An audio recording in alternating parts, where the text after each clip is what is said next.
This is the Wally and Methot Show, powered by Barrhaven Ford. Now here are your hosts, Brent Wallace and Marc Methot.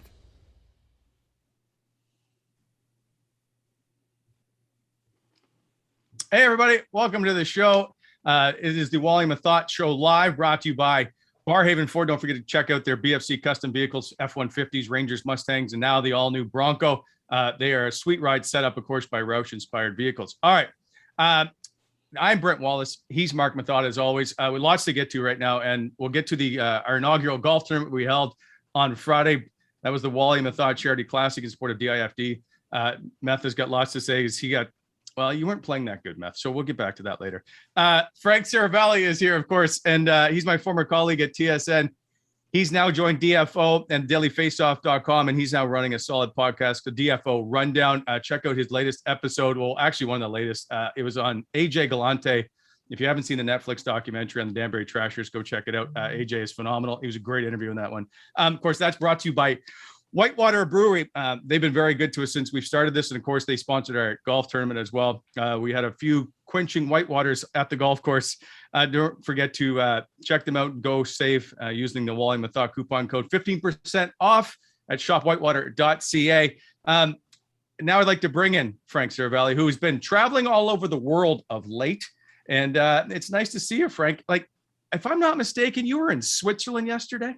I was. Went over to visit a buddy over the weekend. A little bit of a long trip, but it was awesome to connect with him. And he's been playing over there for a while, and nice to get overseas to see him. Went with another guy that we played high school hockey with, and we were all tight, and it was really fun. But glad to be with you on the Wally Methot Show. I mean, look, like, how many episodes in are we? Like, I'm feeling like, kind of took a while to get to me. What's up with that? Okay, I'm going to hold. This is something I actually need to address because, and it's nice to see that you're on the Starship Enterprise with your background. I think it's beautiful, by the way. So when we first started this show, I started to make a list of all the insiders and everybody. And of course, I needed to have Bob McKenzie first, and I didn't want to upset anybody. And then everything, if there's stories that happen or news that happens, people get moved around. And so I feel bad because, like, Ray Ferraro hasn't been on yet, and I know he's just going to tear me apart when he finally gets on. Going, why? Feels like I wasn't a priority. I mean, that's no, but that's not true. We just had to. Not that I should be, but I'm just, I was like, okay, this is where I ranked in Wally World. All right, I get it. So now, because the season's starting back up, this is where you become important to us. We're trying to slot you in. So now I become okay. Yeah, got it. All right, okay. This will be a short interview, apparently. I feel like you made things worse, Wally. Yeah, no, I tried to explain, and now. See, even Dave Poulin on the last show was like, wow, I've been waiting and waiting. I'm like, so I can't win. So I apologize. So wait a second. Speaking of not winning, you mentioned your golf outing, your golf tournament. Meth, I've worked with Wally for 6 years. I can't really imagine him golfing. What's he like? He's actually he's not bad, but mind you, he didn't play during the tournament. He was just busy driving around and schmoozing with people, which of course we all know that's just being Wally. But otherwise, I have seen him play. He's more athletic than I had anticipated. So I'll give him that. I'd love to bury him right now, but I can't. Does he get frustrated? Is he a frustrated does golfer? He get frustrated? When doesn't he get frustrated? He was a wreck that entire day, just making sure that everything was going very smoothly. He's very anal, as we all know. So that's just his personality. I'm sure you already know this, Frank. Yes, that's why I asked. I was like, not sure that I can envision it, but I would love to see it. Yeah.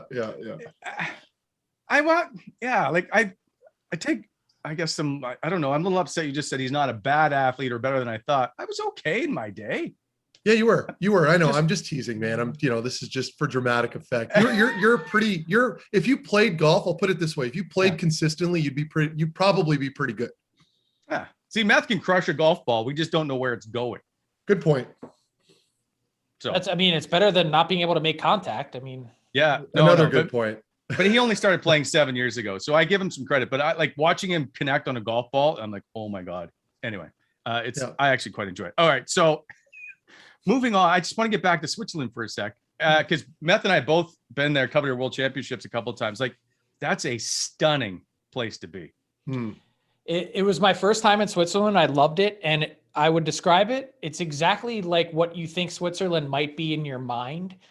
Lots of green space, lots of openness. The cities are fantastic, lots of culture, and friendly people. Just an interesting vibe and country in the sense that went down to stay in Fribourg, and that's sort of right on the line where the country's changes between German and French. It's actually like through that city.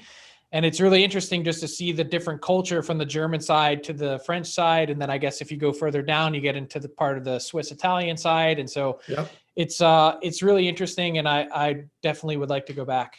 And incredibly expensive, right? Yes. That was the first thing that hit me, like just off the plane in the airport, go to Starbucks, $10. Yeah. Oh yeah. Okay. Or you grab a beer at a bar, and it could be 18. Like, it's just crazy. And that was my takeaway, at least. And that was when I first broke into the NHL. So the wallet was still very tight. And there was a lot of moths in there. And I could never imagine having to live there with those prices.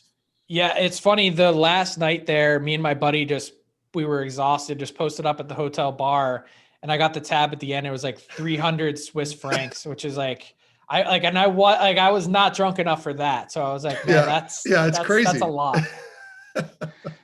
Don't forget, as always, Craig is monitoring the chat because we're just not technically savvy enough to be able to do this on our own. He'll be back later with some questions and stuff for us at the end. Plus, we'll talk about his golf day, which included, I don't want to ruin this, but he may have had a triple bogey in a best ball tournament.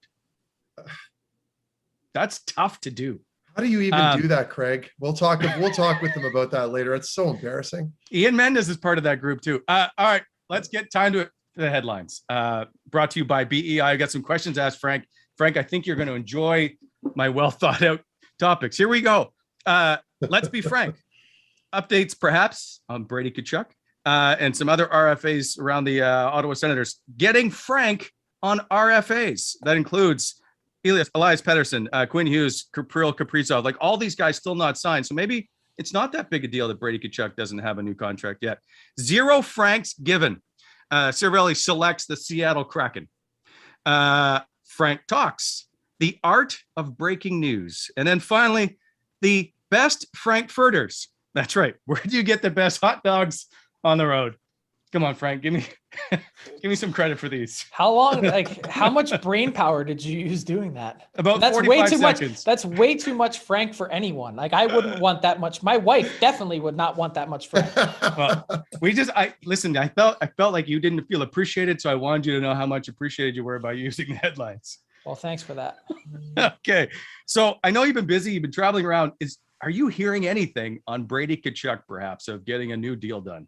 Well, knowing I was coming on the Wally and Methot show today, I did a little homework this morning, made some calls, and I think the best way to describe everything at the moment on the Brady Tkachuk front is that I think everything's been pretty cordial. Obviously, they don't have a deal done, and I think both sides would like to have had a deal done by this point. And the clock is ticking with training camp around the corner, and I believe I'll see Brady Tkachuk later this week in Chicago at the NHL Player Media Tour. So I think there will be more discussion on that front. But I think cordial is a fair word. There's been plenty of talk and negotiation, and that's been ongoing.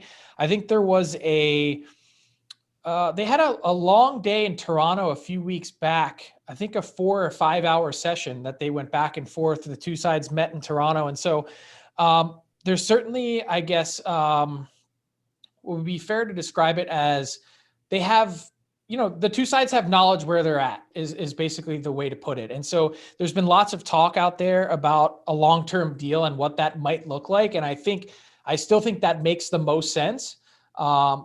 Really from the Sens perspective as well, to achieve that kind of cost certainty if you can do it. But knowing the Tkachuk camp and where they're at, and knowing that, after 5 years, we're probably going to see a pretty big rise in the NHL salary cap. In fact, we would have to statistically, or just, given the way things work, with, paying this big debt back to owners. And once that's behind them, the cap can really rise in a significant way, or should. So I think they want to make sure that if they do a long-term deal, that they're not really leaving anything on the table. And so they're dealing with projections. You're dealing with projections of a player and how he'll continue to grow, and how the Sens get better, and how his numbers change when he plays with players who are better. Those all go into the equation, and I think they'll find a way to work something out. And if not, it's going to be on a shorter term bridge deal. And I still think the long-term deal is probably the focus. That's what I was going to ask you, if you thought it was going to still be perhaps an 8-year deal to get him done. Now, what day do you meet him in Chicago? And do we think that perhaps that's a pivot point, only because he's going to get asked about it all the time? So if we get it done, then we can probably have a bigger day with Brady Tkachuk and the media. That is a good question. I actually I haven't seen the schedule just yet. Okay. So I don't know, but that'd be pretty interesting, just to even shed some more light on it. Yeah. In terms of what that looks like, what his feelings are, his thoughts, his overall sense of where he stands on, how the Sens have progressed in this rebuild and where they're at, the rebuild now being declared over. All those things are probably really important to any player in terms of when you sign for that long, you want to know what you're getting yourself into. And he's had enough of a window into it, I think, to make an informed decision. Okay. And I got a question, and Wally, you might be able to answer here to give Frank a second. Like, if you're an unsigned RFA, are you still joining these media availabilities across the NHL? Like there's one in Toronto right now or whatever. And Frank just mentioned something going down in Chicago. Are players that are unsigned still attending these things? I think so. Okay. Each one is different, unique and interesting circumstances. I don't maybe I know that the Tkachuks were offered to go to Chicago, both brothers, because I think they were still in St. Louis. So right. I don't have the list in front of me. So I'm pretty sure Matthew is confirmed. I don't know about Brady. Maybe with all this going on, he decides to pass and doesn't end up going. But right. I think that's certainly something that would be on the table. Okay. I know this may be further off down the road, and you may have not had a chance to hear anything about this. Are you hearing anything on Logan Brown, who's, again, an RFA? And it's been dead quiet. He hasn't been here this summer training. He's in St. Louis, from what I understand. Do we think that something's going to get done? I don't know the answer to that. I think all I know on my end is I'm fairly certain that Logan Brown changed agents this offseason. Mm-hmm. And so that... I think it was last year. He went from Andy Scott to, and now I can't remember. I think he's with Jeff Jackson now. Yes. At Wasserman. Yes. So I think that was going into last year. He changed. So it's interesting just to follow that along. I don't know what's going to happen, but I just don't expect him to play for the Ottawa Senators again. And I again, could be wrong. All right, let's move on. Interesting stuff on Brady Tkachuk, because I hadn't heard that he had a 5-hour meeting. And I know not him, but Craig Oster, his agent, had a 5-hour meeting with Pierre Dorian. Good stuff. So that leads us into the next topic, which is getting Frank on RFAs, brought to you by Whitewater. Of course, always go to shop.whitewater.ca for all their tasty suds. Again, like Pettersson, Quinn Hughes, Kaprizov, Rasmus Dahlin, they're all unsigned RFAs. The people in Ottawa clearly want Brady Tkachuk signed, and shouldn't be that like this.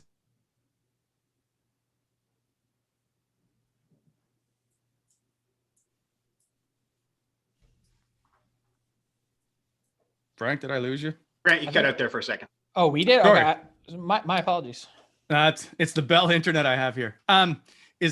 Should we be surprised, or I guess not surprised, that Quinn Hughes and Kaprizov and Dahlin and Pettersson, all these guys aren't signed yet, and same with Brady Tkachuk, that this usually goes down to the wire to get big name RFAs done to long-term deals? Well, I think it you need the pressure point. You need that deadline, often in not just in hockey, but in business and life sometimes, to get something done. And with regards to Pettersson and Hughes, like just taking a look at the Canucks salary cap in general, 10.6 in space, that's with 24 players. So you could send a guy down. That's probably a minimum guy. That's 11.3. And then you've got Ferland that you could put on LTIR. So that gets you another 3.5. So that's 14.8 in space, but you're looking at signing two guys. I'd have to think, just based on the way, unless there's something else coming from Vancouver that we don't know about, my sense would be with 14.8 in space that I don't think it's possible for there to be a long-term deal for Pettersson or Hughes. Like the number, even on a bridge deal for Pettersson, is probably pretty high. two 66-point seasons. And then you look at like to bring another Tkachuk up again, like Matthew and his bridge deal that he had in Calgary, 3 times 7. Like I would have to think that that's probably some kind of comparable in terms of where that slots in with those two 66-point seasons. And then I know, but he's also a center too. So like, I know looking at, then on the back end, it's a lot tougher to do a bridge deal with defensemen just because doesn't happen all that often. You've got Werenski at that 3 times 5, just off the top of my head. You had McAvoy, I think he was 3 times 4, 9. There was someone else in there, 3 times 4, 8. Sergachev, I think it was. And then, you've got some midterm deals like Provorov in Philly. I think he's 6 times 6, 4 or somewhere in that neighborhood. So like it's all over the map, but I just have to think, looking at their cap structure at the moment, that's probably the path that they have to go down at this point, given where they are and the lack of space that they have. See, and this is why I waited to bring you on, so we get down to the nuts and bolts of all the contracts. By the way, I left you hanging on Kaprizov. That one is interesting. I think that thing has been off the rails a couple times, as you could probably tell with some of the reporting that I had at some point this summer with the threat of playing in the KHL. Obviously, that deadline has come and gone. September 1st is when their season started. I believe he's still training with CSKA Moscow, and he is there. But I do think that the cost for insurance is pretty prohibitive. Maybe if they get to a certain point and he's not signed, that they just go ahead and play and collect a serious paycheck in Moscow.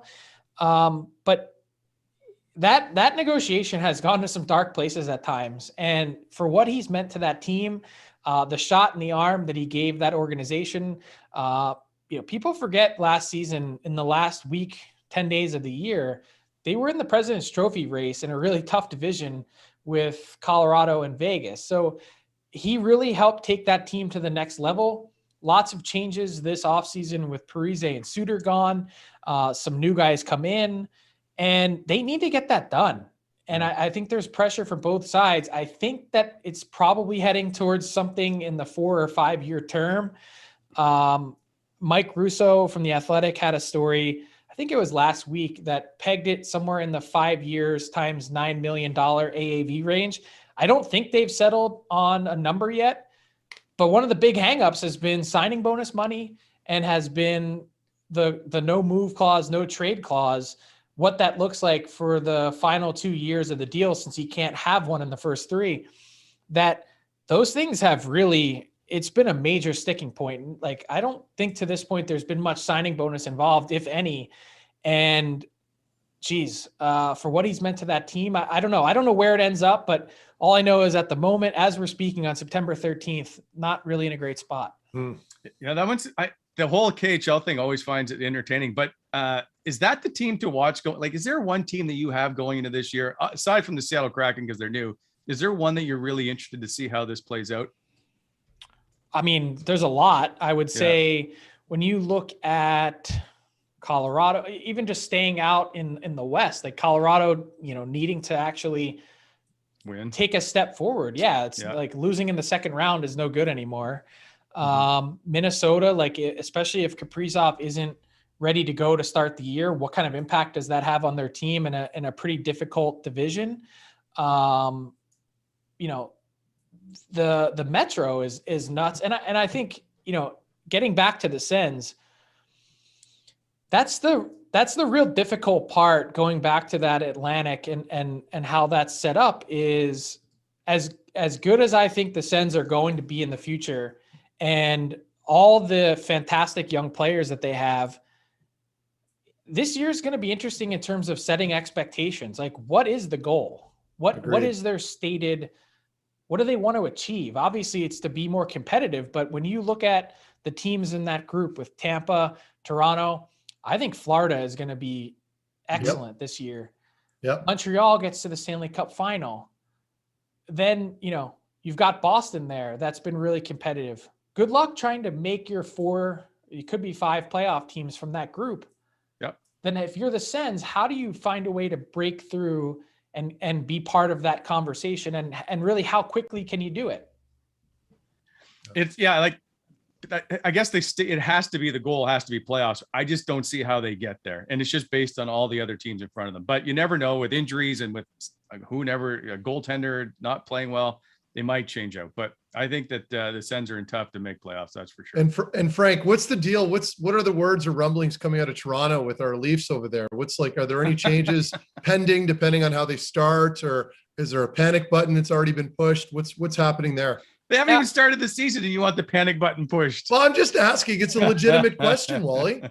I mean, look, I don't think it's unfair to ask a question about what their expectations are, what that level of patience is. I don't think it's out of the realm of possibility that if that team goes on a run where they lose 15 out of 18, that, stuff starts to hit the fan. Yeah. That's a team that was supposed to win, supposed to take a step forward, and the massive, failure, the way the wheels fell off against Montreal, there's no escaping the stink and stench of that. There really isn't. And Agreed. So when you get into this territory with these players that are high paid, this general manager that's been building this team a very certain way, now you're going a different path with your goaltending. The year before it was changing the look of your blue line. And so there's only so many different ways that you can tinker sort of with the foundation without, really blowing it up. And obviously they chose to stay the course and try and run it back and try and have the success that they had in the North last year. The thing is, They're not playing in the North now. It's a much more difficult division, and they need to make hay. There's no two ways about it. So, for me, with that team moving forward, I thought Brendan Shanahan said it so well that they lacked killers. They lacked a killer instinct, and you have to have that. And I don't know that they really brought anyone in this summer that you could say is a killer. Did some of those players on that team find a way to develop it? Are they going to be different this time around? We'll see. Yeah. All right. Now moving on to my favorite topic, I think, of all this, because I've always wanted to talk to you about it. And I know everybody's brought it up, and that is Zero Francs Given, brought to you by gongshow.com with all their latest fall lineup out. Of course, you can buy the Wally Methot merchandise at gongshow.com. Okay. So you basically announced the Seattle Kraken to the world. It didn't go over necessarily very well with everybody, including, I'm going to guess, Ron Francis, the general manager of the Seattle Kraken. First, I want to try and play this clip for you from Chris Drieger, who we have coming up in a later show, but I asked him about that day, of course, the day he was drafted to the Seattle Kraken. Take me to the expansion draft day when you're seeing Frank Seravalli give out the entire list before the announcement gets made. Oh, yeah. Yeah, that was a tough one. I know that the Kraken staff was not happy about that, because I know I got in and they gave me like full undercover, like my room was under a different name, and I'm like, are you sure this is for me? It says like Carson Douglas, and they're like, well, you see like CD, and I was like, oh I guess we're going serious undercover here. But yeah, so they did it well, and like I had someone at the hotel, like personally, like if I had any questions, so that I wouldn't have to talk to like the regular people, so that they could keep it all hush hush. Yeah, so they did it right. They did a really good job. And then, that morning you just see every single name on the list get leaked. And it's just like, wow, that's too bad, because they really set up a great, they did a great job, like announcing everyone, and they had some cool people announce the names. Like Macklemore was announcing names, a couple other guys. So there's some cool stuff like that, and there's tons of people that came out for it. It sounded like they got a pretty good audience on TV too. So it was, regardless of that, it was a great time, and like an experience I'll never forget. All right, so here it is. They've gone incognito. They've changed players' names. They're hidden in hotels. Do you want to take me through that day? Trying to think where to start. Like, it was one of those days that a lot came together in a short period of time in terms of snowballing. I think what happened was they had given, I guess to get those players in, they had sort of made a few selections ahead of time. I don't know if it's 1 day or 2 days before, whatever it was. And then, word starts to get out about those guys. Then, once the list is submitted, I think it was 10 a.m. Eastern, and all these teams now begin to find out about which player was taken. Well, word gets out quickly. Like, I don't know why at a certain point the league felt like this was going to stay under wraps until 8 p.m. Eastern. You give someone 10 hours to figure it out. Like that's a long runway. And so I'm not blaming anyone. Like, and I got a ton of heat for that, specifically from Seattle fans, and that's fine. Like, there was never any intention on my part to show anyone up or to reveal their team or to make, life difficult for the show or the Kraken or anyone. I get paid to be an NHL insider, and like, that's just what I do. Right. So, no apologies on that front, but I do think that there was, I wanted to let the Kraken know specifically after the fact that there was no ill will on my part, and I wasn't trying to be a hero or anything like that. So, there was a conversation that I had with the Kraken to try and, at least just lay that out there and let them know and be a pro and offer them that courtesy. And when you have so many different people involved, the team gets the list, then the other people in the front office know about the list. Then you call the player to let him know that he's been selected or not. In some cases, some teams were calling players and saying, hey, just letting you know that you're safe. You're good. You're going to be with us moving forward.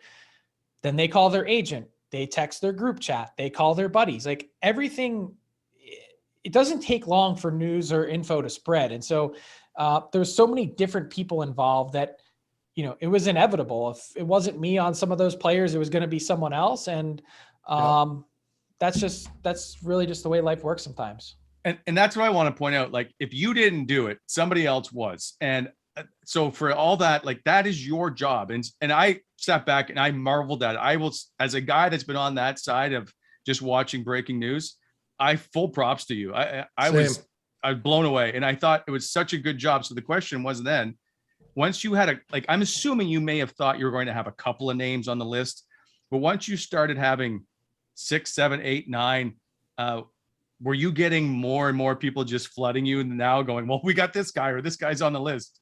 That's what I was saying in terms of snowballing is like, I started off the day and I printed off a blank roster with just every team, Anaheim, Arizona, go down the list alphabetically. And as I would, get a name, I'd, tweet it, fill it in on my roster. And then all of a sudden, like, I look down around lunchtime, and I'm like, holy smokes, like, we have half the team or whatever the number was. Like, this really happened fast and, like, sort of went wild. And there was so much intrigue, not just in like,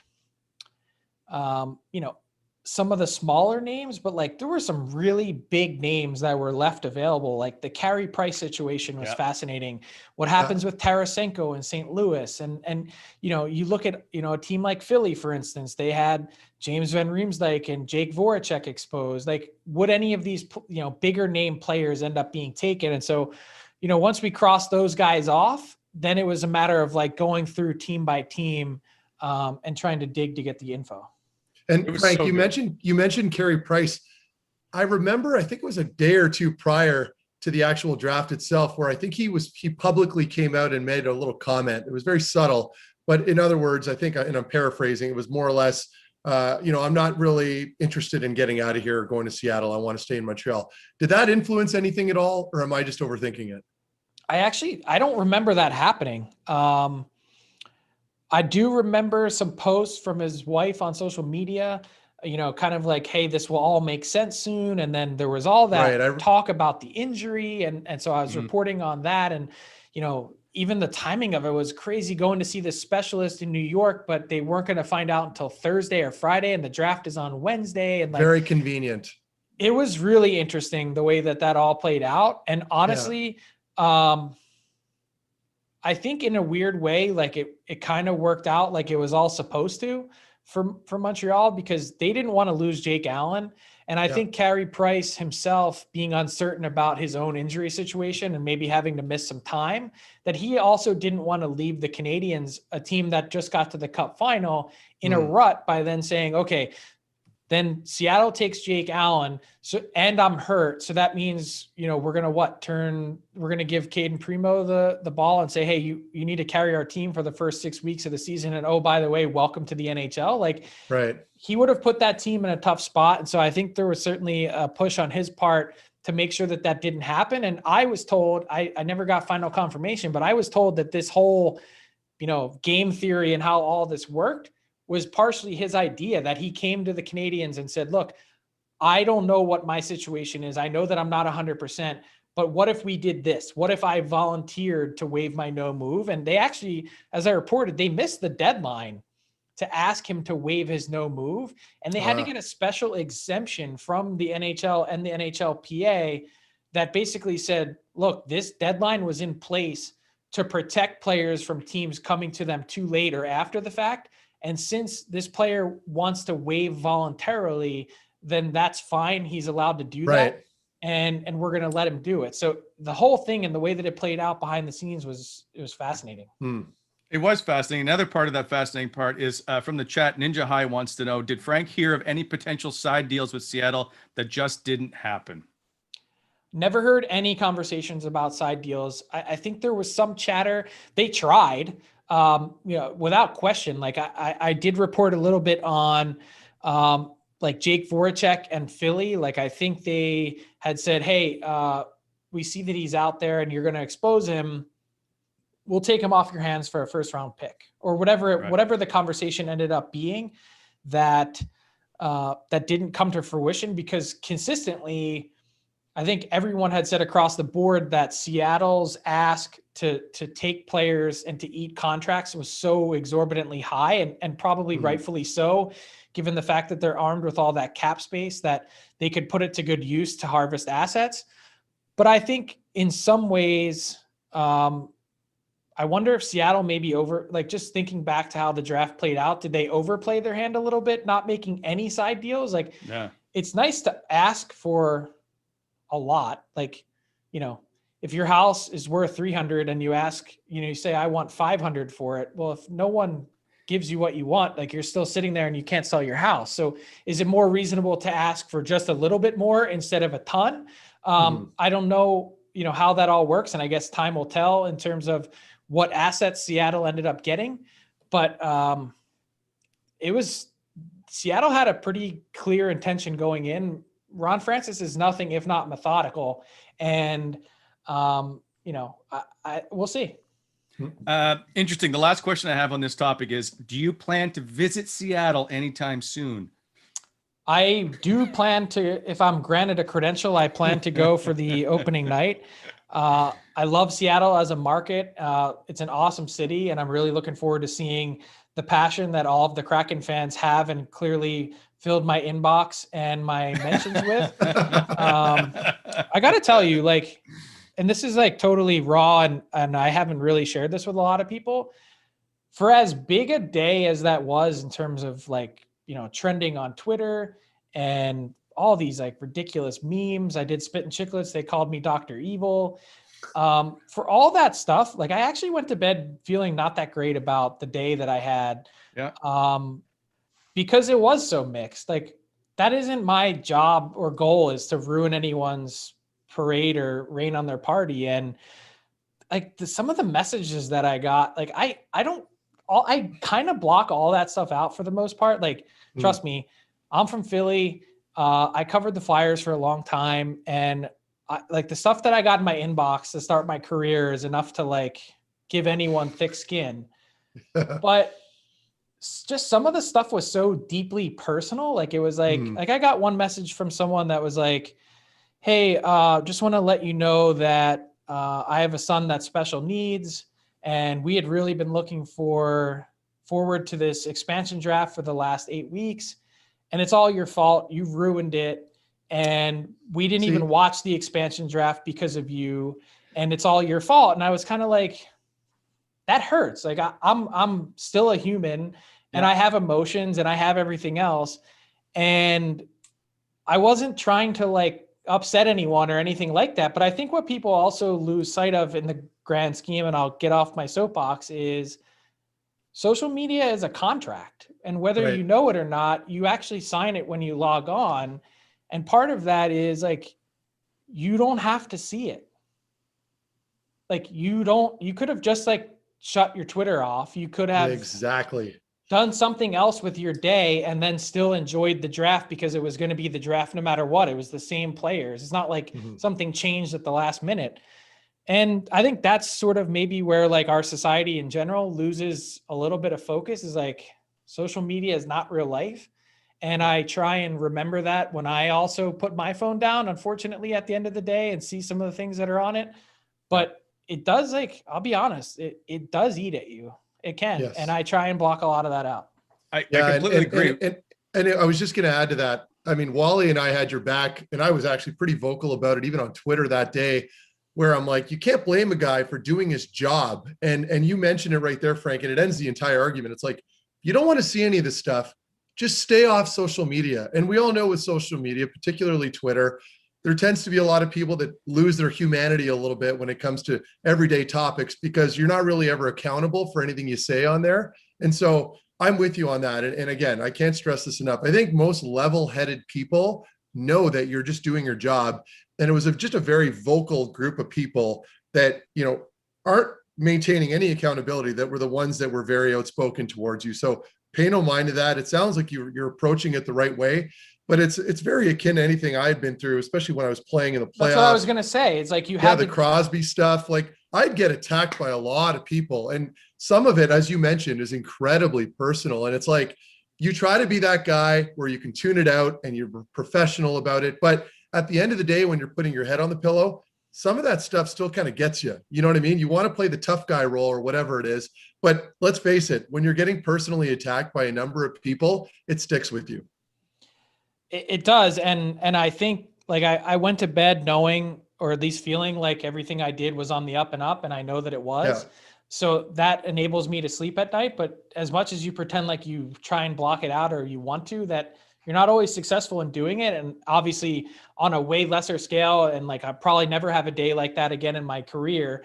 Hopefully I do, but I probably won't. And it's like, just one of those things. It was like a really small window into what it might be like to be a player in this league in a major market. Like in Ottawa, like in Montreal, somewhere, Toronto, that's super passionate, that as much as you try and block all that out or don't log on, you can't, like, it gets to you somehow, whether it's your buddies texting you, whether it's your wife seeing it, your family, whatever it is, even if you're not even on social media, which some days I really wish I wasn't. I wish I didn't have to look and use Twitter all day. You can't avoid it. That's just the way life is today. Yep, totally agree, which is going to lead us right into our next topic called Frank Talks, brought to you by sportsinteraction.com. Log on to sportsinteraction.com/Wally Methot. Sign up now because the NFL season is underway and they've got all kinds of betting options for you to pick. And that includes the Dallas Cowboys that are likely to win the Super Bowl because they're fantastic. So Frank. Sorry, what did you just say? Let me just. Yeah, I think. Okay, all right. Sorry, I just. Yeah. Oh, there it is. They're going to get things turned around, I swear.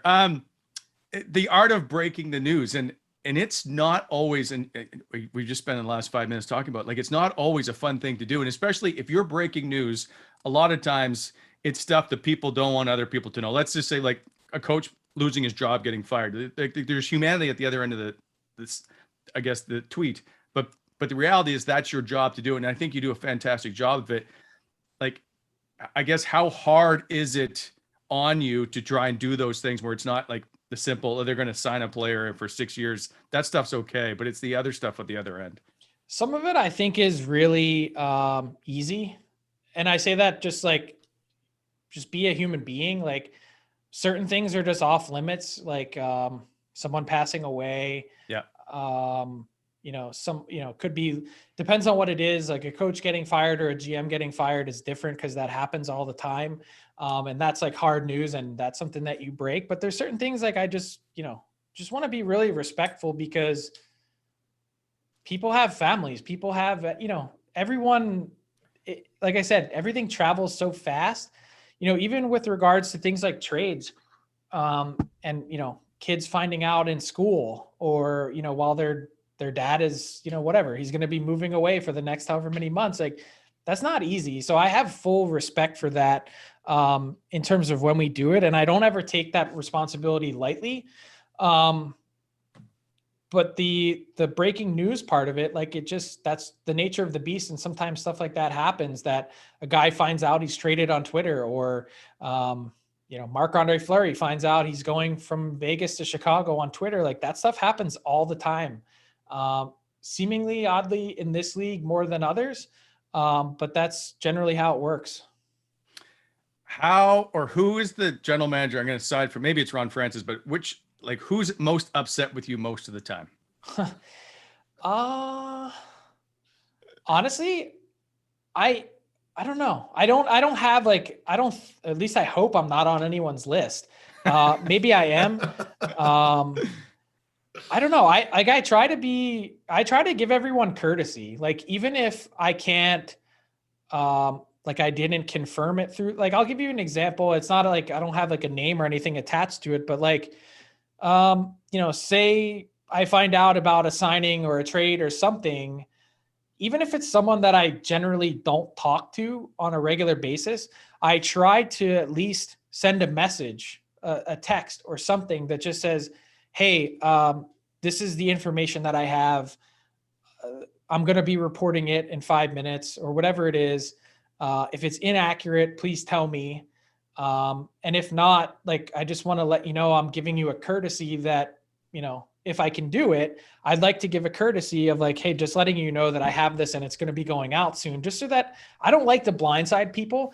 And it's not always, you can't always accomplish that. And the other part of it is, you're not going to make everyone happy. So there's sometimes some damage control that is involved, where you may end up being on someone's list for a while, and you may go through a cold spell where you just don't talk to a certain GM or whatever it is for a while. And I've had really interesting dynamics and situations in my career that have played out where I don't talk to a guy for 3 years, 5 years, whatever it is. And I just try and find a way, if I can. Maybe I'll never, maybe I'm just dead to that guy and I'm never coming back. And I fully realize that that's a possibility. And there may be certain guys that I don't even know it with, whether it's an agent or a player or whoever it is. But I try and always break the ice. If something, life is too short, and even just on a personal level, even if you hate my guts, and I know there's a GM out there that I, had a long standing thing with, that I just apologize. And I said, whatever's going on, it wasn't personal. I didn't mean anything by it. And that's that. I'll never be getting information from that guy, but at least hopefully next time I call or next time I send a message, that there's at least enough respect there to know that I'm not out to get them, or I'm not evil. Who was the first argument you had with, or someone who called you upset with something? Do you remember that first discussion? It was probably, I was covering the Flyers, and the GM at the time was Paul Holmgren, which is a really scary guy to get a call from, not being very happy with you. And he was one of those guys that it didn't happen all that often, but he would be upset, and he'd finally get through it. And then to be okay, I'll see you at the rink tomorrow. And it was it kind of felt good knowing that when you hung up the phone that it was over, that he'd find a way to move on, and you would too, and it wouldn't linger. I always appreciated guys that would erupt like a volcano, and then they got it off their chest, and then that was it. And you could just move on. I think there's something to be said for just speaking your piece and getting it out there instead of, I don't really enjoy, again, maybe this is just being from Philly, I don't really enjoy passive aggressive behavior. Just tell me what you think, even if it's not nice and I don't like it, I'd at least rather know where I stand than be guessing. So John Muckler was my first, and I can remember he would always be listening to the radio, and I said something one day on the radio, and we're at the meal room pregame, and I'm sitting with a bunch of media guys. Then all of a sudden Muck sits down, and the other guys just get up and leave. So now it's just Mux and I, and Mux is just going at me I can't believe you. And so it it was funny in the end because we both got along really well. But I always remember, I'm like, John Muckler's coming after me here. Anyway, it was too good. I always enjoyed conversations with GMs who took the time to come to you and say, I disagree with this, but at least we can discuss it, and which is what basically you just said. So always enjoy a good GM chat. Finally, last topic of conversation, best Frankfurters. So as I know in the media, we love to eat on the road. Do you have a place that's got the best hot dog? You're probably going to say Montreal, but I'm wondering if there's a chance it's an outside surprise. That's the only one I can think of. Same. What about the streets of New York? Look at me. I'm clearly a guy that enjoys a good meal, and a good hot dog from time to time. But I can't even know. I would never. I'm not a street meat guy. I don't think I'd be at a cart in New York getting food. So no, me neither. Me either. That's terrible. No street meat. So I can only really think of between periods at the Bell Center. Yeah. That's it. What do you put on your hot dog? Are you just a normal ketchup mustard? I'm a relish guy. Oh, nice. Just Very relish? Nice. Just relish, or sometimes I'll do just ketchup, but I don't understand the people that are mixing ketchup and mustard on the same dog, or then also throwing onions and relish on Come on, Frank. Why? Too much. All right, Really? fine. I'm not going to attack you for that, but that's fair. It's so what do you? So you load it up. Basically, it's like a supreme pizza, but on a hot. Yeah, with a little bit of processed meat in the middle of the bun. But for those listening, the Montreal hot dogs are legendary in the NHL because I'm sure there are people that have no idea what we're talking about. And the buns are almost like a folded piece of bread, right, Frank? And Wally, it's toasted, and it's got a ton of butter on it, and they're cooked perfperfectly. But they're they're very skinny. They're skinny Yes. weenies, but they're not even You get when I grill a hot dog in the summer or whatever on the barbecue, it's crispy and crunchy and it's well done. These are not these are oddly it's almost you feel it's barely warmed up, but for whatever reason it's so small and the bread is buttered. It's just they're unbelievable. The Shen show. It's ridiculous. Yeah. There's always a lineup. So you can't get them before the end of the first period. And so all of a sudden you'll come down and there'll be all the off ice officials, and then it's immediate. It's 25 people deep waiting to get these stupid hot dogs. Yeah. Anyway. They're so good that I've seen Eric Carlson eat, I think 2 or 3 of them less than an hour before a game once. Wow. I don't know that we had a great game, but he ate 3 of them, and he's not a big person. And he was playing an elite sport within an hour after he ingested those 3 hot dogs. That sounds pretty. That's the definition of elite, I think. Yeah. That's why he's an all-star. If you can do that and go out and play 60 minutes. Oh yeah, dude, it was crazy. We were all shocked. Anyway, yeah. Good for him. That wraps up the headline portion, but I just want to, I guess, continue our conversation because I've always enjoyed chatting with you. And despite the fact you're number 40 into our episodes here, I think you're number 1. Is what's next for Frank now that you've joined the DFO Daily Faceoff and you've got your podcast going on? Are you going to be traveling around a lot? What are you up to? I'm going to be doing a little bit of traveling, not a lot. So the big thing that we're going to have coming out in a few weeks, you'll see a trailer. We're going to be doing a daily streaming show, and that's going to be one of the real sort of crown jewels. One of the big things that we're targeting in terms of daily face-off and making an impact is I just feel like there's so much room for growth in our sport in terms of coverage. When you think about the NFL here and how it's covered, it's it's not only an all day long thing, it's an all week long. And I know it's different because of their schedule. Yeah. It's 24/7.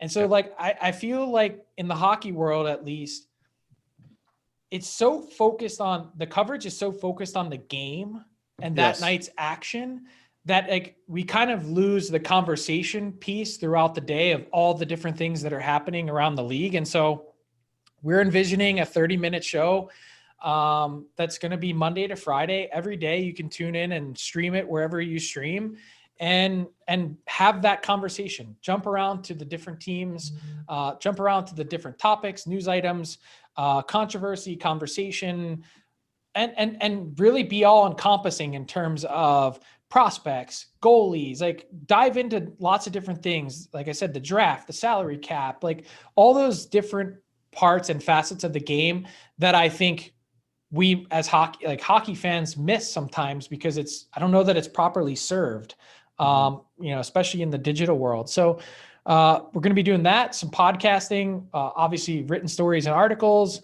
lists, rankings, all the things that, sort of I've been doing in my career. And I'm in the process of rounding out a team, hiring some people, actually just hired a former NHL player last week. So we're going to have some announcements coming.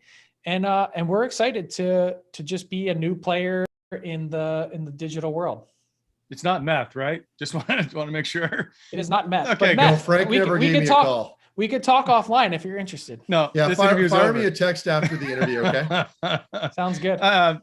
Frank, what's the number of times, by the way, I feel like I'm authority to ask you this question, that you've been asked to dye your hair? By someone at work?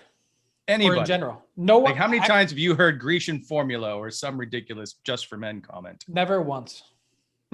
I don't understand that. Like you guys have this beautiful blend of white and your original hair color. Like I want that. I want that look.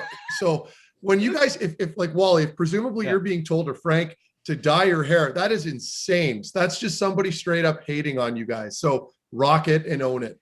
Well, so, I mean, I do own it. I get conversation from a lot. Well, like here's part of the problem, Meth, is I'm only 33. So like I look way older than I am.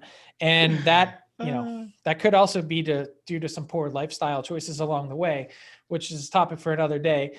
But like for me, I am what I am. Like I'm not like, I don't feel any need to go out and change who I am to, first off, no one's ever asked me, because I think they also probably know it's a non-starter. Like really, work never asked. My wife has never asked. Like, and if she doesn't care, like I don't really care what anyone else thinks. So that I'm really comfortable in my own skin. So I never really felt any need to change it. And in fact, in an odd way, being so young and having spent a lot of time, I've been covering the NHL since I was 20. I mean, I think in an odd way, it's helped me. I started going gray at 18. Like no one was ever like, who's this chump? Yeah.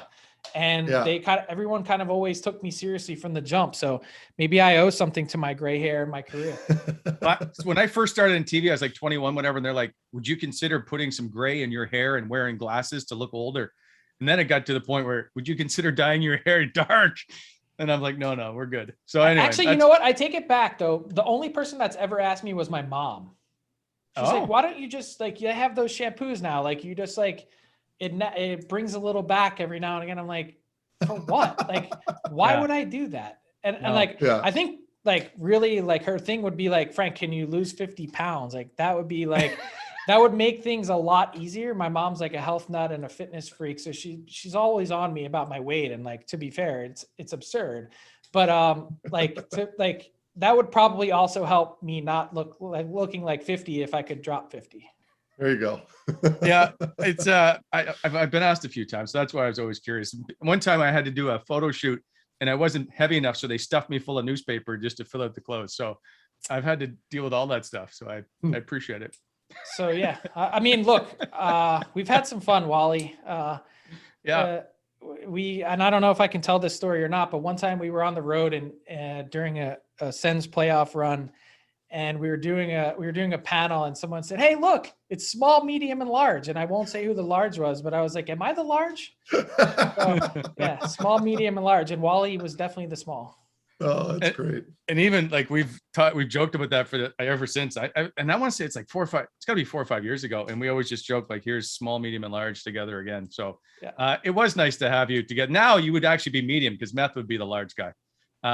So you can still be part of it. He's 6'5" and 230 pounds or more. Yeah, but I still outweigh him, so that's not right. And I'm definitely not 6'5". Yeah, he's just the big guy. I can't keep you any longer because I told you we'd keep you for an hour. So I appreciate you stopping by, Frank. It means a lot to me, and it's nice to see you again. And we want you all the best with DFO, and especially with your upcoming daily streaming. That'd be fantastic to tune into. A pleasure to finally be in the Wham rotation, and don't be a stranger. Loved working with you, and Meth, great to chat with you. And thanks, good brother. luck with the show. It's been awesome. Thanks, Thank buddy. you. Thanks, Appreciate it. Take care. We'll talk soon. There goes Frank Seravalli from DFO, also co-hosted with Jason Greger. Meth, he's fantastic to talk to. Like, he's got great stories, good personality, and he's got that Philly bite to him, which I appreciate. He does. He does. I was trying to get a rise out of him a couple times. He was just stone-faced. I'm like, okay, this guy's from Philly. Don't mess around with him. Good to see him. Let's bring in Craig now, brought to you by Faces Magazine, facesmag.ca. Of course, the latest issue is Austin Watson. The one before that, Nick Paul, and the one before that, Marc Methot. What's in common is all three of them played in the golf tournament on Friday. There's Austin Watson, which leads us to Craig, and let's just get right to it. Can you talk to us about the play of your foursome? Yeah, it was not stellar. They were honest. They were very honest. Yeah, we honestly played one hole pretty terribly is what happened. So, and then I think it was like the second or third hole or whatever. So here's the foursome, because I don't want to I'll take 25% of the blame. I don't feel like taking 100% today on the show, but here's our foursome. We had Ian Mendez, who didn't help us much on that hole. Adam Wood, dear Adam Wood from the Ottawa Senators, helps us out on here sometimes. And Alex Allard, who's switching today for us on the live show. And man, it was a mess. Like, nobody hit a good tee. Our best tee shot was like in the woods. So we were in trouble off the hop. Nobody rallied to save it. Nobody made a putt. Like, it was bad. So yeah, honestly, we got a 7 as a group on a par 4. Yeah, it happens. Yeah. Now we battled back and we ended even for the day. So we got some birdies too, and a few other bogeys and whatever else along the way. But yeah, honestly, it was just a lot of fun. To be fair, we were kind of trying, like, we were just kind of having some drinks and meeting people. We had that foursome behind us too, with Nick Paul and Drake Batherson and Austin Watson and Chris Neal. So like, those tee boxes were a mess sometimes. Like, you're trying to tee off and you got Chris Neal chirping you. It's like, sometimes you're not going to do so good. So yeah, it was fun. That was not a great hole for us. Yeah, I don't know. Matt, how'd you play that day? I didn't see. We saw you a couple times on the course, but yeah, I was with Justin McKinnon, the owner of Faces Mag, and I was actually supposed to play with the players, and then Nick Paul, who initially bailed, decided to come back and play, which inevitably bumped me out of that foursome. But I had a blast with Justin and his buddies. We had a lot of fun and hit the ball pretty well. But yeah, I think it was just a great event, right? Like, we were lucky with the weather. They took good care of us out there at the Canadian. We had some really good vendors, some good brisket on the course, a couple whitewater tents. Mixed that in with Justin buying a lot of Mick Ultras for me as the day progressed. It almost looked like a cooler in our golf cart. That's how many beers we had. But no, all jokes aside, great opportunity to raise a little money for Do It for Darren Foundation. And, I got a text from Luke and Stephanie Richardson the next day, thanking Wally and I and yourself, Craig, for coming and getting the event kickstarted. So for me, at least from my perspective, and from my understanding from all the members and players that were at the tournament, that it was a good success and everyone had a lot of fun. I was blown away. So I don't know what I was supposed to expect to see, but it was amazing just to see a great day for golf. B, everybody just seemed to want to get out on the course after this ridiculous pandemic they've gone through. And we had, like, as you mentioned, Nealer, Watson, Paul, and Drake Batherson show up all on their own. They didn't have to show up, and they decided they were coming out just to play in this golf tournament. And so it was huge to have them show up and support us. Andy Scott, player agent, was there. Kent Manderville and Rob Murphy, both former players. They also just showed up to play. Lots of great support. And then there was Wagyu beef that I missed out on one of the holes. Yeah, I was going to say that was the Wiser Meats section. And I know the guy, the owner, his name's Tim Frisbee. It's the Frisbee Tire family. Yep. And he started a meat company. And again, I'm not getting paid for this, but it was really, really good. And he had this Wagyu beef that he woke. So I asked him about it. And Tim was saying that he woke up at 1 a.m. to put it on his Traeger, and then essentially woke up at whatever time, and it was still cooking before he left for the course. But there's a lot of time put into that thing, and they were selflessly just handing out burgers to people, and everyone had a blast. And the food was fantastic. So if we can replicate anything similar to that next summer, I think we'll be doing just fine. Okay, so before I get to the Tom Brady jersey, I would just want to show you Nick Paul had the shot of the day. But if we rewind the video, we're going to show his approach shot that led to this. Alex, let's go. Okay, so Nick Paul on 18 with his approach. Dope. So he he hits it off the toe. It goes like 5 feet. And then he steps up, though, and this is his next shot. Pulls it out. Yeah. Oh, so Beauty. good. So those guys had a great time. It was fun to watch. Great golf course. Now, as we get to the dinner part, it's fantastic prize. Somehow you end up in a bidding war with Drake Batherson over a signed Tom Brady Bucks jersey from last season. Yeah, and it was a signed Tampa Bay Buccaneers jersey, right? So yeah, MVP season. Yeah. From my understanding, the jersey was actually purchased for about $3,500, and so the bidding started pretty high, and I started it off, or at least to raise my hat at 3,500. I was sweating. I'm like, who am I kidding bidding on this thing? But I almost spit out my beer. A part of me, yeah, but a part of me genuinely wanted it, and I would have been okay with that because it's for a great cause. Yeah. And I mean, like, gee, we're talking about the greatest. Well, I don't know that it's an argument anymore, but he's the greatest quarterback of all time, or at least the most successful anyway. And so all of a sudden, Drake behind me playing the hero card decides to start bidding on it too, and I'm thinking, oh God, like here we go. And I'm fully aware of the new deal that he signed, right? So that has a big thing in the back of my mind. That's coming into play. It's a factor. So then I think he goes to like 3,600. I go to 3,700. And at this point, there's a bit of a pause. And I'm thinking, oh boy, I might actually have to pay 3,700 for this jersey. and also there were mind games. Like I could feel Drake and his reluctance to keep going, I think because he felt bad for me, like almost. It was very embarrassing. It was humiliating.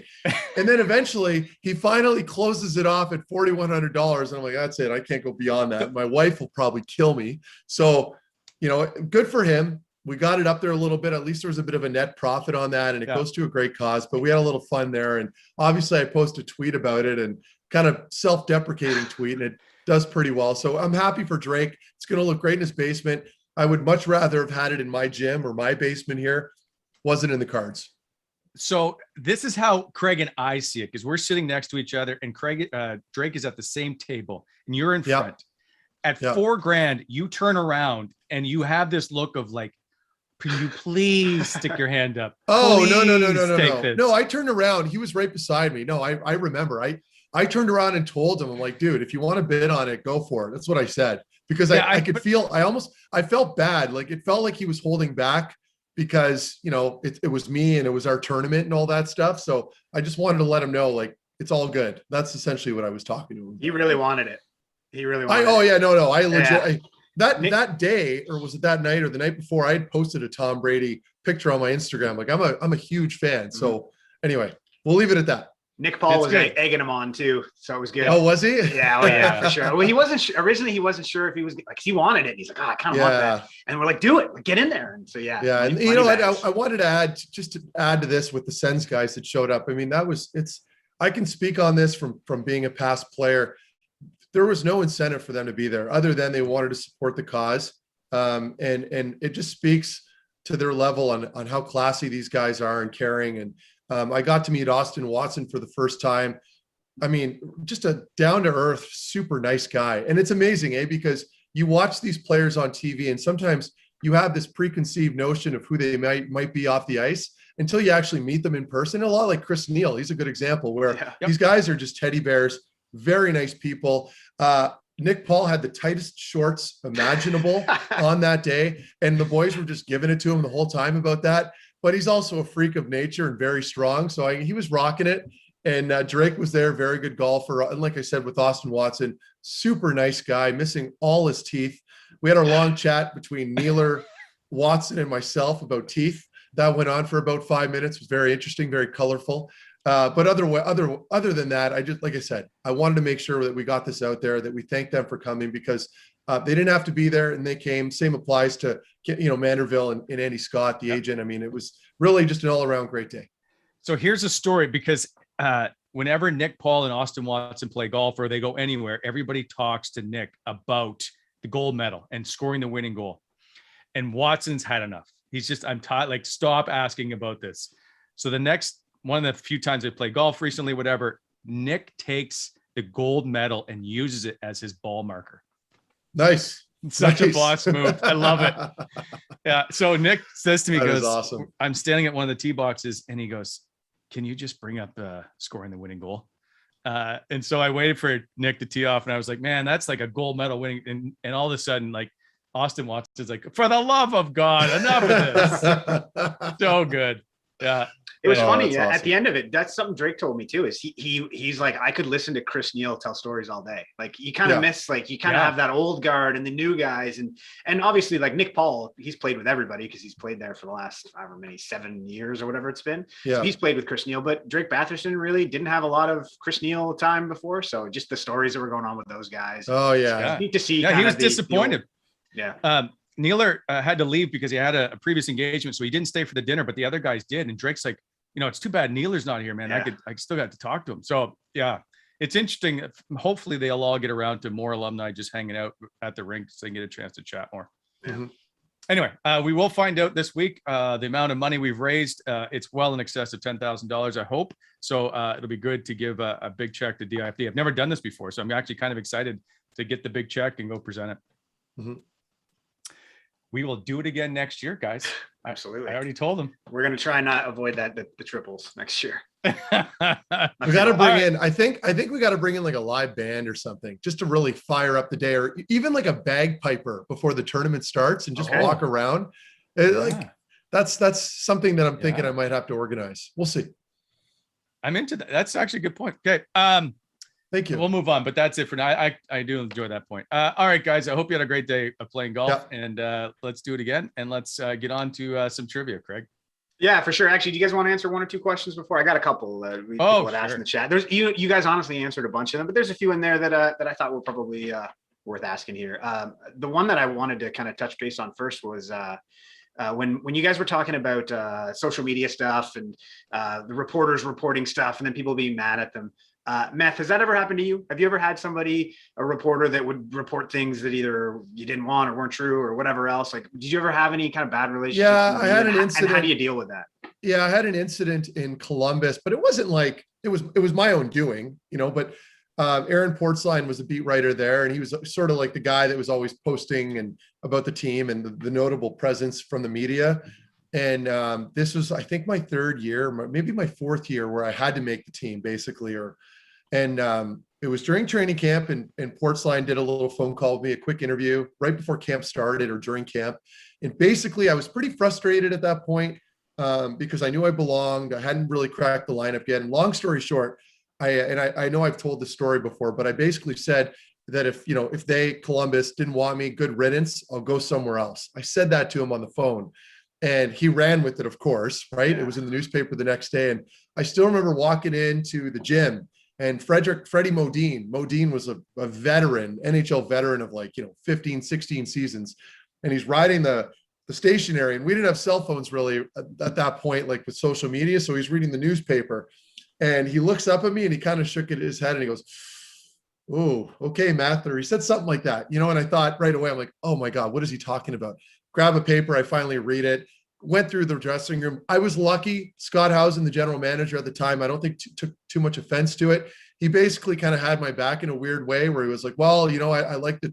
I like the fire and the drive and the motivation, yada, yada, yada, and kind of just buried the story. But had I had a general manager that maybe had a little bit more personality, it could have gone south for me very quickly. So that could have made or break my career in many ways, right? And it didn't. It worked out in my favor because I had a good camp, thank God. But I've had run-ins like that. But I mean, at the end of the day, you're responsible for what comes out of your mouth, and you could pay the piper for it depending on how negative it gets. All right, you mean the bagpiper? That one. Yeah, that one came in from Ninja High. We'll do one more and then we'll get on to some trivia here. And this is another thing that came up with Frank that someone caught and they just wanted to ask that we haven't really talked about yet, which is the rebuild being over. Alexander Dupont is asking, do you guys think the rebuild is in fact over? No, not until they build that blue line. Not even close. Well, no, I shouldn't say that. I mean that in the best way possible towards the team, because the team's they've done a great job with these young players and they're on the right process. But I think, I could be wrong, but I think a lot of people are going to get a very sobering reminder of where the organization is at performance-wise once the season starts up and they're playing. We talked about this with Frank, being in that Atlantic division now. Look at the teams. Look at these teams that they're going to be playing against. It's not going to be the same, right? We're talking about all the teams. First of all the teams around New York. Look at the Islanders, the Florida teams, Boston, I mean, and I'm missing a whole bunch. Like, it's going to be very competitive. So they're missing, as Wally just mentioned, a couple pieces on the back end, at least one big piece. And a lot of the rest is just growth. I think it's time, right? We have a couple other players that are coming up through the system now. You're really going to see the fruits of that probably by next year, the year after. And I think as a fan base, we just have to enjoy this process. Don't be too critical. Just enjoy it. I mean, the team's trending the right direction. Stay the course. Brent, you want to jump in with anything? Yeah, I just said, like at the beginning, they got to rebuild that blue line, and they still need, with all due respect to Josh Norris at the moment, if they were truly going to be a playoff contending team, they'd need a solid number one center. And like, you think so? I mean, I still think a bona fide, like if you can put Josh Norris as your number two guy, like, okay, right? Yeah, like I agree with you. They're pretty thin down the middle. So yes, this is not a shot at Josh Norris, but this is where, like, if you can bring it, like, I'm going to go Jack Eichel type, and I know that's a franchise type player, so it might be a little less, but you know what I'm saying. They need someone like that in that number one spot, and Josh Norris sits in at number two, and Shane Pinto's in there. I think they really now have started. I just wanted to add, because Wally, you're absolutely correct. They are definitely thin down the middle, and I think that's commonplace with everybody, every media member and fan out there that pays attention. I do think Norris is a number one, though. I was just going to say, just based off of what I saw last year and his ability to defend against all the top lines, he was lights out. He was great. Sure. So, but I do agree. I mean, do you rely on a Pinto, like a freshman, basically a rookie as your number two? I mean, that's where they're in trouble. But I think that brings me back to the original point that I made earlier, is that they're not in a win now mode this season. I'm sure they want to keep trending the right way, but they have the luxury of time on their side, and they can wait till the following year, or even the year after that, until they really can go after that number two guy. Yeah, perfect. Okay. I don't disagree. And to finally hold on to Brandon's point, he just asked about moving Stützle to center. Yeah. I just don't see it yet, and I don't know that they want to just yet. I think they may try to see what they have there. I think he stays at the wing. Yeah, you don't want to screw with the young guy's development. I mean, and not that Timmy Stützle needs a ton of protection right now. He's mature beyond his years, but I agree, Wally. I don't know that he's ready for that, because playing center is a big responsibility, like at both ends of the ice, and you're driving the bus. So I don't know. I guess you could try him in training camp, but again, you won't know until he matures a little bit more, and you want to make sure you're careful with him. And you'd rather have Tim Stützle play 18 minutes or 15 minutes a night on a second line as opposed to 12 minutes, fourth line center type, because he's adjusting to it. It's another issue. You want to give him top 6 minutes. And you want him confident. Yep. You need him confident. You want to bury his confidence. You want him to grow confident. Anyway. We can leave it at that. All good points. I guess the center talk we were just doing, isn't that kind of what the Matt Duchene trade was? It obviously didn't work out, but you bring in a number one center, and then all of a sudden your number one becomes your number two, and your number two becomes your number three. Right. And it's just, it proves everyone on the way up. Exactly. And that was the point I was trying to make. I'll keep this point really short. Yeah. In the end, you don't want to rush that, because right now you're not desperate for that. You're not making a run for the cup this year. So if people are like, well, why aren't they going after a top two? First of all, those guys are not available unless you're willing to throw the kitchen sink at them at the NHL level. They cost a pretty penny. So there's no pressure or rush to get into that just yet. Maybe start visiting that avenue next season. Brent's in the chat right now again. I like it. I like it. That's good. Yeah. Okay. Well, while Brent's in the chat, I'm going to move on. We're going to talk a little bit. We got some trivia stuff to give away. Gong Show, another one that they supported us kind of during the golf tournament here. And they had one of the Gong Show Sauce-Off kits.